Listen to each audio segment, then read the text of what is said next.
want to take a look around the shop? Yeah, sure. Why not? Heck Good yeah. deal. All righty. Well, I spent a little bit of time cleaning it up, so we'll show it off. You did that for us? Oh, Wow. No, two actually, I bandsaws. did that because I was so miserable I couldn't come out here anymore. So this is the wall behind the lathe right here. Got my clamp rack up there. This wall we're going to be redoing because that's basically the background behind my videos. Then we got a little bit of a tool rack over there. Some of the tools. The tool rack I keep beside my lathe. That's my most used tools in that rack smock's hanging off of. And let's see if I can move this around just a little bit. So that's my control center for doing videos and changing cameras and everything. Then I have a camera right up there, right above the lathe. I have another one over there right between the two monitors. And then this one coming right into the end. And that cabinet that the benchtop tools are setting on there, that's lumber storage. So underneath the bottom portion, I can put 8-foot 2x4s, 4x4s, whatever in there. It's open all the way to the end. And then the back portion up there, the monitors are setting on, that's for sheet goods storage.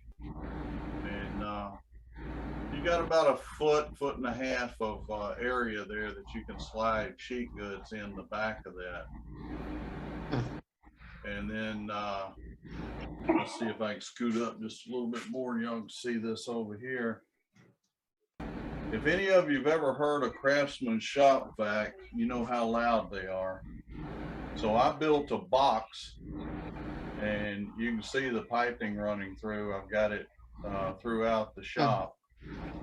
Craftsman shop vac sets in that, and then the other side next to the garage door, there's a 10-gallon bucket with a dust deputy on there. So when I get ready to empty it, I just raise the garage door and take it out. And we'll move back over this way a little bit. Got a few band saws over there. That one on the right is going to be a upcoming video. Here's so many folks talking about how expensive it is to get into woodworking. Well, the bandsaw on the left was $25 at a yard sale. The one in the middle was $50 on Craigslist. And I really stepped up, spent some high bucks, and got that jet over there on the right for $150. They all have the same problem. When I bought them, not a single one of them had tires on them. People wear the tires out, they want to sell it, get rid of it. So probably, you know, I think for that little Craftsman and Delta, they were maybe 20 bucks or a little bit more for tires.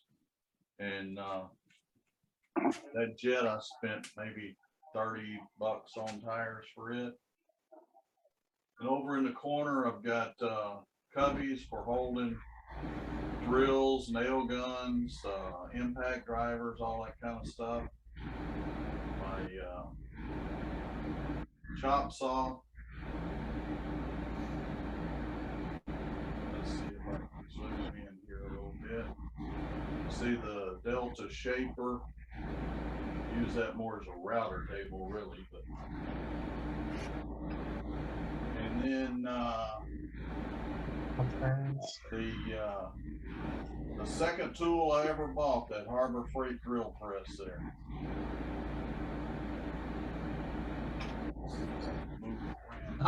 I had one of those too.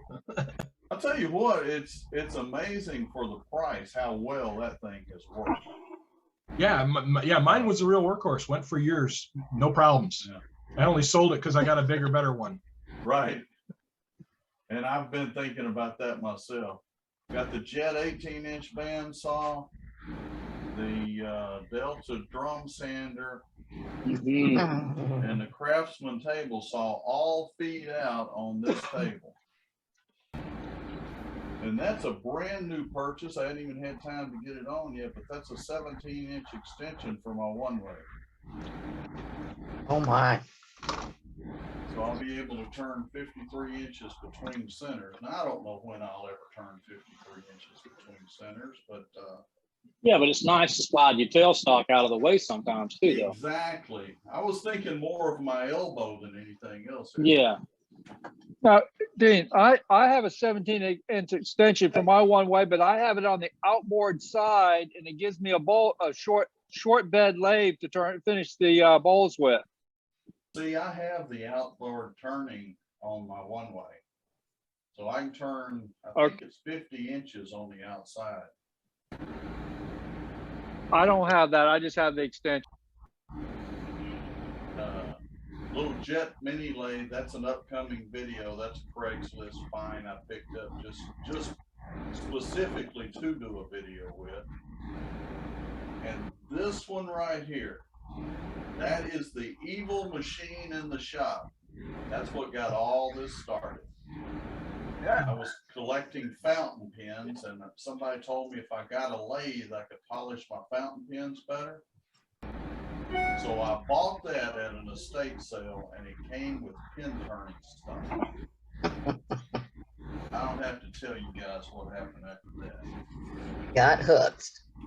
Oh yeah, he fell into the vortex hard. Exactly.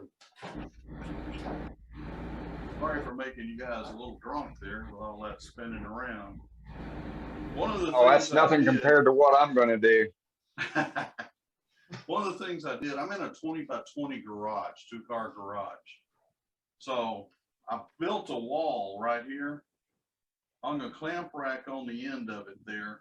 But what that did is that gave me a place back in here to put things like dust collector, compressor, a wall to put hardware and stuff on, and just ended up giving me a whole lot more room. And that brings us back to the lathe. And, you know, a lot of folks say that the table saw is the center of their shop. Well, you're looking at the center of my shop. That's where I spend most of my time, and everything else in here I use every once in a while.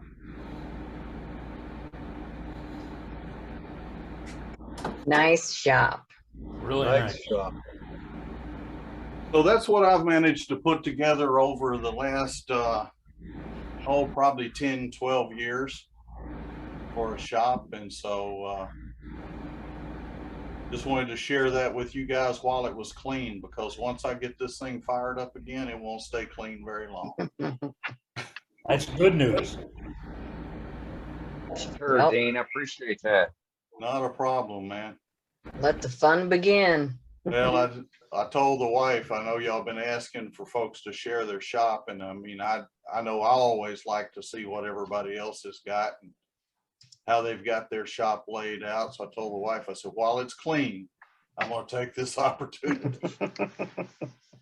Right?